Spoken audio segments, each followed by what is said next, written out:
Weekly Sauce, episode 51. 50 in the books, man. We had a great time talking to Des Walker. What an unbelievable character that guy is. Like, one of the best. One of the best. Crazy. Amazing. Yeah. He was such a great defensive pass rush specialist. He's worked with a bunch of guys from the Alouettes, with a bunch of guys in the NFL. Go listen to that and go watch him on Instagram. He's got a bunch of highlights and stuff. He's a super nice guy, very motivational as well. But as usual, Weekly Sauce is brought to you by Mike's BBQ Rub. Visit Mike's BBQ Rub, MTL.com, and use Hot Sauce 10 for 10% off the entire site. Episode 51, we got a special guest here. We got Joel Waterman of the Impact de Montreal. We refuse to call it by the real name. Joel, how's it going, buddy? I'm good. Thanks for having me on. I'm excited and just hanging out here in Fort Lauderdale and chilling, enjoying the sun and trying to win some games. That's it. That's it, exactly, man. We want you to win as many games as possible. We're going to be there cheering you. And when did you get to Montreal? Well, the organization, I guess you probably haven't been here yet, but when did you get to the organization and what was the process there? Yeah, so I got here last year. I signed in January of 2020, the start of 2020. So I was in the CPL. I played for Cavalry FC in 2019 and basically had a really good year, had a solid year. Came out of university. I went to Trinity Western University for 5 years. Got drafted 14th overall, like I said, the Cavalry, and had a good year. And, in the off season of my first year there, I thought I was going back to Calgary and had signed papers and, other plans were part of my story, and Montreal came knocking in the off season, probably about mid-December to late December, saying that they were interested in me. And I actually found out first on social media. There's reports from some Montreal journalists and people putting some stuff on social media and things of that nature. And I didn't actually believe it. I thought it was just rumors. And after a couple of weeks, it kind of died down. So I said, okay, let's move on from that. Let's go back to Calgary. And then my manager at Cavalry, Tommy Goldman Jr., came back from vacation, and I kind of called him, and he basically said, yeah, the rumors are actually true. They're interested. We're in the process of signing some transfer papers, if that's what you want to do. And I said, absolutely. I said, I love, Cavalry, and I wanted to still build something there. But for me, it was always playing at the highest level. And when Montreal came knocking, it was a no-brainer. And the papers were signed by early January, and I was in preseason. I think it was January 14th. So it was a quick turnaround and something I didn't really expect. Something I definitely wanted in my career and wanted to take that next step. But I didn't know if it was going to happen this early or, after one season in the CPL. I thought I put together a good season, and obviously they saw me and saw a video and then brought me in. And I've watched. And what's the difference between CPL and MLS in terms of level? Do you feel like there's a major step up from CPL to MLS? Yeah, I would say so right now. Not knocking on what the CPL is trying to build or what kind of players in the league. There's talented players, guys that have played in the MLS who played there, international players, but just the speed of play and how quickly you have to make decisions on the ball. And especially as a center back, working on my defending, and I can get away with a lot more things in the CPL that I can't get away with in the MLS. The better players, they, decide things on the ball quicker. You could be, passed through with one single pass through the lines and things that you couldn't really see or do in the CPL. So it was a big change for me personally in my first year. The pandemic obviously didn't help, but I definitely saw in preseason that I needed to get to that level. And but yeah, there's it's similar in some sort of ways, but it's definitely a step up for right now. I know the CPL is hopefully going to get there if they keep developing their players and keep bringing in, bigger guys and things of that nature. But yeah, there's definitely a step up in the speed of play and the decision making for sure. You're a young guy, so you probably grew up watching the MLS in Canada, where guys like me and Alex, we're 10 years older than you, so it's we're looking at guys, and the MLS wasn't really a big thing in Montreal. Like, I remember when Montreal, like as a full-grown adult, when Montreal got an MLS team. And what teams did you follow growing up? Were you an Impact fan? Were you a Toronto FC fan? You don't have to call anybody out here or anything. You don't have to lie. Yeah, I think people understand if you root for your hometown. Yeah. I'm from Vancouver, so I always used to go to Vancouver Whitecaps games. Of course, yeah. I would love going to watch them. I always used to watch mainly the Canadian teams on TSN and things of that nature. So I'd always watch Montreal play Toronto and things of that nature. But I wouldn't say I was a massive fan of the Whitecaps. I loved going to the games when I was growing up, and I would be there, 2 hours before. I wanted to watch the warm up and see my favorite players, how they warmed up. And I learned so much from just going to the games with my dad, and we enjoyed it, going to BC Place and stuff. And I've always been a fan of, all the Canadian clubs, known some players who obviously play on the Canadian clubs that I've grown up with and played with. And obviously I've known from youth that are, living in Toronto and Montreal and stuff like that. So, but yeah, I would say, the Whitecaps were, I liked them a little bit growing up. I wouldn't say I was a massive fan. But whenever I could catch a game, I would definitely go and watch. Who did you support growing up? Like European clubs? I was going to ask that. I was Liverpool. I was Steven Gerrard's my favorite player. So is that him? Yeah. Hey, so Stevie G, because I used to be a midfielder, right? So I only became a center back a couple years ago, in 2018 under Tommy Wheeldon at Foothills. So he moved me back there just because of my versatility and my height, and I started growing to my body and stuff like that. But Stevie G was my favorite player. The best player of all time. And he's definitely my favorite midfielder of all time. I just tried to watch him and take things from his game and put him in my game growing up. And you have a cannon of a shot like he does, or what? I scored some goals in university. I don't score many. I don't score many goals now because they keep moving me back. But yeah, just like I loved his long balls, his 40, 50-yard pings, and I just tried to emulate that. But because I was a Stevie G fan, I kind of Liverpool kind of came with it, and I'm a Liverpool fan, for as long as I can remember. See, I became a Robbie Fowler fan when I was really young. So Robbie Fowler was like the guy made me become a Liverpool fan. And then when Gerrard started coming up, I was like, man, this guy, I'm addicted to this guy. And then every player, like they've always had a few guys like I just been infatuated with, and it was always Liverpool. My brother's a Man U fan. Alex is a Man U fan too. So there's always some beef. Yeah, it is what it is. What is what it is. I just love watching football in general, but if I had to pick a team, it'd be Liverpool. Let's go. Yeah, I wanted to ask you, what was, how did you feel about the name change, and did it bother you at all, or did you just go with it? Honestly, for me, not growing up in Montreal, I didn't fully understand what the Impact meant to Montreal, to be honest with you, when it first happened, and seeing the reaction from the fans and how much the Impact meant to Montreal. When they explained it to us in our meeting and kind of the direction they want to go with the club and the new message behind the brand, it made sense to me in terms of a new start, representing more of the multiculturalism city of what Montreal is like.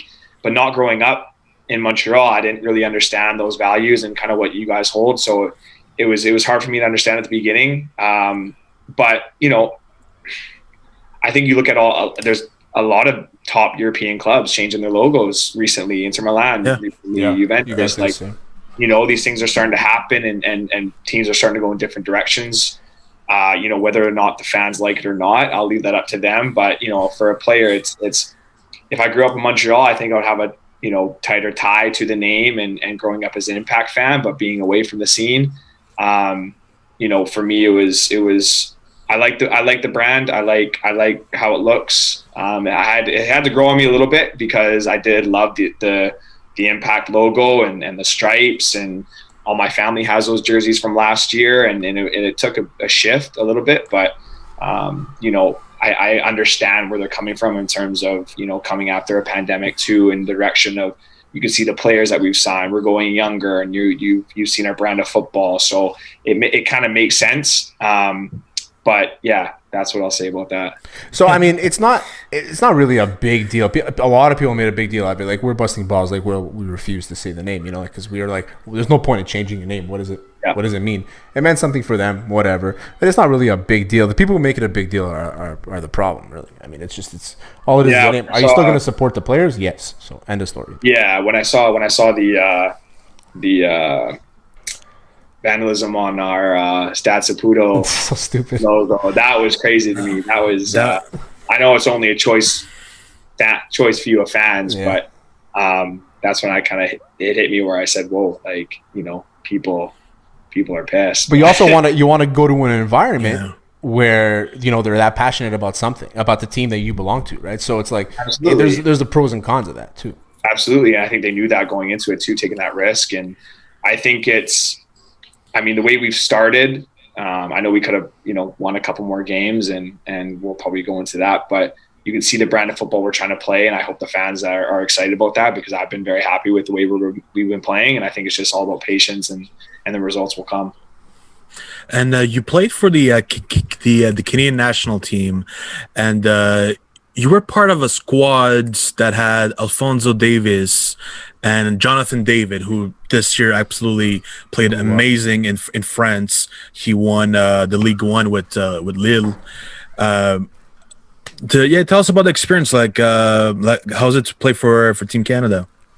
Yeah, it was amazing. I mean, as a young kid, you always want to represent your national team, and for me, I didn't know it was going to be possible maybe until the 2026 World Cup, when I want to be 30. That's what I had my aim on, because I wasn't called in until just this year in January, right? But when I got that call to represent them in January, and then again in March, it was just an honor to represent your country, and just to know that you're playing with guys that come from the same cloth almost, right? We're all representing our country, and even though we're from different provinces, we all know we have the same goal of, okay, what do we want to do? And you've heard people call us the golden generation of players and all this stuff, and you got like Fonzie and Jonathan David, like you mentioned, and you see all the talent coming through, and this is the most exciting time in Canadian football that I can remember. So just being able to be a part of that is a blessing, and to be on the same pitch with guys that are representing on the world stage and winning trophies, not just playing and getting a little bit of minutes, guys that are starting and winning trophies. And it's just amazing to be a part of. And Montreal is a place where a lot of guys come, especially if there's French speaking, you know what I mean? A lot of guys come here to play, and it's good. It's good that if you're playing, there's a lot of guys that play in Montreal that are on Team Canada or reserves, like talk about James Van Temes and Piet, and you as well. There's a bunch of guys, and it's always good to get that cohesiveness. I always talk about like how good Spain was years ago, but you don't realize it was just Barcelona. You know what I mean? Like when they had Pujols and and all those guys. And so the more you guys play together, the more Canadian content you guys can be able to get on your team. I think that'll be the best thing. So you wore number 16 with the Impact. Yes. Okay, with Club de Foot. Is that the number you chose, or is it 8 times 2 because Gerard's the best?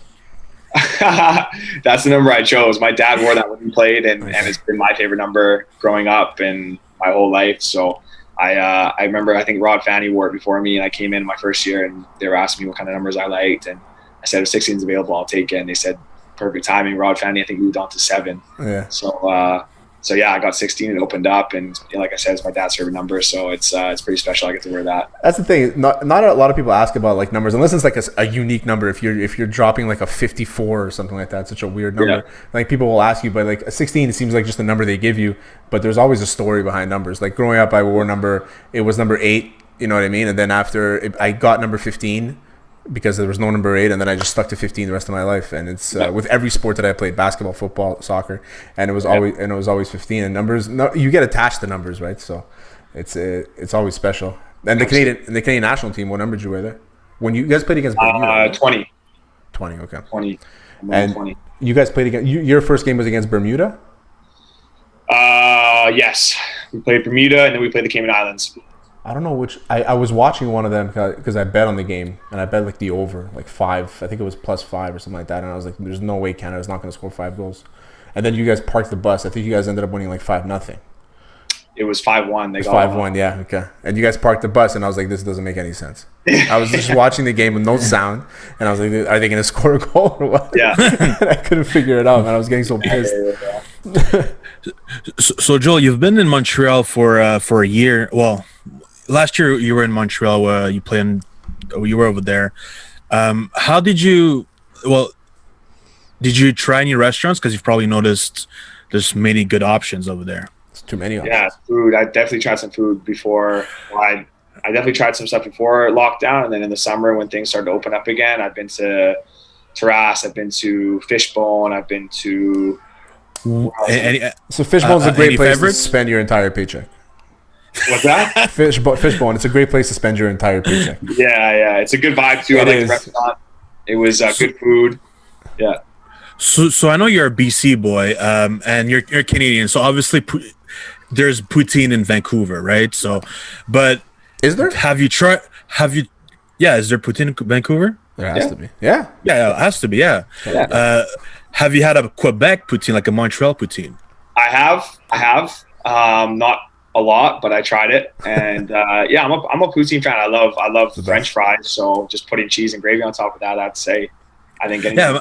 I'm asking because there's people from Toronto who have they say, oh, I tried poutine in Toronto. I'm like, No, you can't do that shit. I tried poutine in Toronto, and I can tell there's a difference. Yeah. Unless of course, it's a guy from Montreal that moved to Toronto and opened their poutine shop over there. Then yeah, maybe it's gonna taste the same.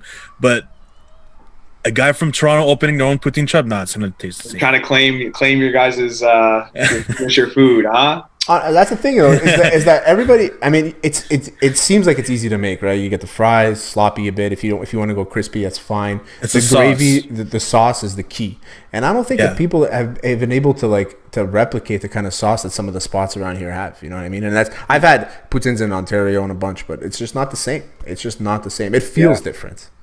Yeah.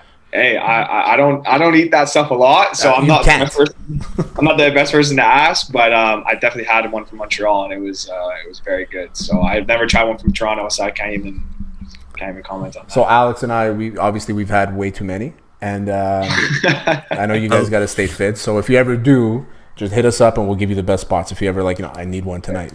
If it's like a post game meal, you want to celebrate a bit. Just let us know, and I'll get you. We'll get you some good ones. If we ever get back to Montreal, that's the thing. Amar Sedich doesn't like poutine apparently. Oh, really? He's from Kentucky. What do you expect? Hey, that guy. Special we'll guy. let him do him. You know what I mean? What a beauty. He's a good guy, honestly. And we spoke to, everybody talks about, you haven't played here yet, like you were saying before when you were off air. But the fans, man, they're going to love you guys here. And I think that the way the season ended last year, it's kind of left like a bitter taste in the mouth of some of the fans, So I think that they want you guys back, and we want you guys back to, to see what the product on the field is. And I think with all the guys that are coming in, like you, and you're seeing the growth of guys like James too, and I'm super excited for the Impact, Alex. So you've played. I've also noticed that you've played quite a few different positions. So you've played wingback, you played midfielder, you're playing center back. Exactly. So do you feel the most comfortable right now at center back position, or do you feel like you can still play the other positions well? Yeah, I've transitioned. Last year wasn't like that because coming as being I was a 6, but I was sometimes a box to box. I was an 8, so being that last line of defense, I wasn't used to that at all. I was used to having guys behind me if I missed a challenge or couldn't get to that space quick enough, that there's guys behind me that can kind of bail me out.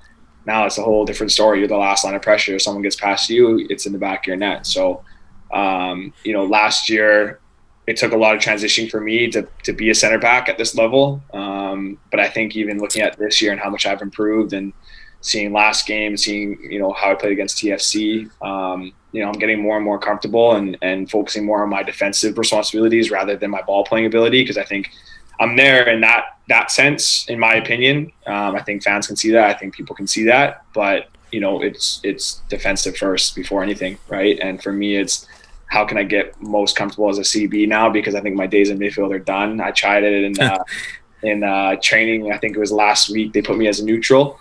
And just having your head on a swivel, I'm just not used to that anymore, right? Because the game's all in front of me. And if it came down to it, and, I was the option to go there and they wanted to play me there or whatever, I could probably still hold my own. But obviously with, guys like Piet, Victor Wanyama, guys that are playing 6 their whole life and not transition to a CB role, they'll do much better than I will. But now I'm focused on, okay, how can I be the best center back and and how can I earn my spot in that way. So we've tested your loyalty to Montreal, aced it. Food, you named a couple good restaurants, aced it. And now you're talking about some of the guys on the team, respect, all that stuff. We're pumped. You've made us pumped, Joel. I think you're a great guy, and I can't wait to see you on the pitch. Now we're going to see how good you are when it comes to your impact trivia, though, for the last this is only MLS year, so I'm not going to ask you to go to like the NASL from 20 years ago with John Lemianis. I'm not asking you to do that. Well, I might fail, but let's go. Let's do it. Okay, so this is an easy one. We'll start off easy. What is the Joey Saputo Trophy? Well, the Giuseppe Saputo Trophy, we'll call it. The Giuseppe Trophy? The Giuseppe Saputo Trophy. It's given out every year to an impact player. What is it? Is it the MVP? Yeah. So first of all, it was a good guess because whatever. Good stuff. Let's go. But second of all, isn't it Joey like the owner of the team? Naming the award after him is ballsy. It's big dick energy. Is. Big dick hey, energy. he can do whatever he wants. Yeah. You know what I mean? It's If he wants to name the trophy after him, it's his team. He owns it. Who's got the most goals in MLS in the impact history in the MLS era? Oh, okay. Let me think here. Most goals in impact history. Well, in MLS era impact history.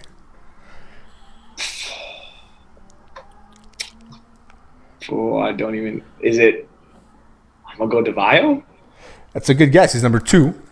Behind, I was gonna say that. Behind Piatti. Piatti just killed it, man. Piatti. Yeah, 66 goals. Wow. How many did DeVio have? I think I don't know how top of my head, but it was like 51 or something like that. Okay. It was in the 50s, yeah. But DeVio was up there for a while. Yeah, let's see. Okay, I don't know if you'll be able to do this though. Name the last 3 defensive players of the years for the Impact. Ooh. I'm gonna go. Bakary Sagna. Yeah, 2 years ago. Was he 2 years ago? Last year. Defensive. Louis Binks. Yeah. And A beauty. So that leaves 3 years ago now? Yeah. Oh. Was it Cabrera? You know what? Was it Simon? No, Simon was the first one in 2015. I don't think Simon yeah. was on the Impact 3 years ago. Oh, no, I don't think he was there. No. I think it was Cabrera though, because now I'm drawing a blank because I wrote it down, but I didn't. That was the only one I didn't write down because I'm an idiot. I'm getting it for you right now. I have it right here. But yeah, Simon was so good, and then when he played for Belgium in the World Cup, I was like, man, the Impact are legit all of a sudden. What are we talking about? Defensive player of the year. Well, it was. I'll give you a hint. It was a goalie. Was it Bushy? Yeah. Was it? Yeah. 3 years ago. 3 years ago. Well, 2018, yeah. So it was Simon. Wow. Since the MLS, it was Simon, Kamara, Lovitz, Bush, Sagna, Binks. Wow. Okay, Bushy in 2018. Yeah. He had a good year that year. I guess so. Actually, he won everything that year. Now that I'm looking at it. Oh yeah. Yeah. He was. When what year was it that we made it to the Eastern Conference Final? That was the year. It was 2018. That was the year. Yeah. Okay, so he had a very good year. I remember watching that series. That series was crazy. And Bush is a nutcase, man. But like as a goalie, you have to be though. He's a keeper. Yeah. Keepers are nutcases, man. Oh man, yeah. I love that. Is the goalie coach? I don't think it's still the same goalie coach, but is it? He was this older Moroccan guy. I'm forgetting his name, but my dad used to coach him. He was the goalie for my dad's. Like my dad coached like a semi-pro team in Montreal years ago, and he was the goalie. I forgot his name, but he was like banana lines. Like he was nuts. I've never seen but the nicest guy off the field. But as soon as he put the gloves on, man, forget it. He's clipping. He's kneeing you in the face. He's doing whatever he has to do. Goalies are a different breed. All right, 2 questions for the Team Canada. Ready? Who's got the most Canadian caps of all time? It's a tough one. Oh, I think I know. Oh, it's Atiba. No, D-Row. Wrong. No way. I thought it was Di Rosario too, but it's not. Alex, who do you think? Yeah, I was gonna say Atiba too. Yeah, no. So it's not. It's Julian de Guzman. Right. Oh yeah, the Guzman. Yeah. Forget about him, man. Fucking Yeah. Yeah, what do you have? Like 80 something? 89. Yeah. 89. Yeah. Okay, who has the most goals in Canadian history?